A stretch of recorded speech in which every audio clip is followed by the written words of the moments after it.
నేను శ్రీవర్షిని అంత గలీజ్ దాని కాదు. ఒక మాట వినండి, నేను శ్రీవర్షిని అంత గలీజ్ దాని కాదు. సో నాకేంటంటే ఆమె తన పేరెంట్స్ ను వదిలి వాళ్ళని బాధ పెట్టే అంత చీప్ క్యారెక్టర్ నాది కాదు. సో నేను అడిగిన దానికి అన్నిటికీ నేను ఇవ్వలేను. అమ్మాయి కూడా తెలుసు నాకు తనతో పెళ్ళైందన్న సంగతి.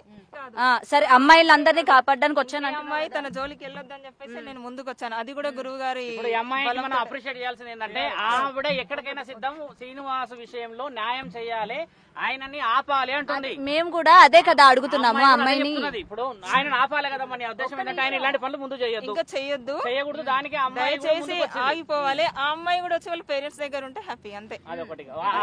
నేను అదే పేరు పెట్టుకుని ఇలా తిరిగి అగోరా అని అదని ఇదని చెప్పేసి అందరిని మోసం చేయకూడదు, నాగా వేరే వాళ్ళు బాధపడకూడదని ఆవిడ.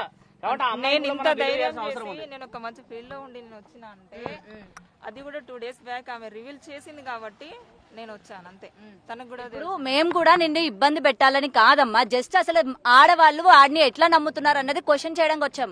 మీకు ఏ మాయమాటలు చెప్తున్నారు, ఎట్లా నమ్మిస్తున్నారు ఆయనతో ఉండండి. ఏంటండి, నేను శివరుద్ర గారికి మా మామయ్య చాలా మంచి సన్నిహితుడు. సో తను 2 days లో రివీల్ చేసింది కాబట్టి మా మామయ్య నన్ను పట్టుకొని వచ్చారు. ఈయన సమక్షంలో మామయ్య ద్వారానే నేను వచ్చాను. ఎందుకంటే ఈయన నాకు ఏమంటారు అది సపోర్ట్ చేస్తా అని చెప్పేసి నేను వచ్చాను, అంతే తప్ప నాకు ఇంకేది.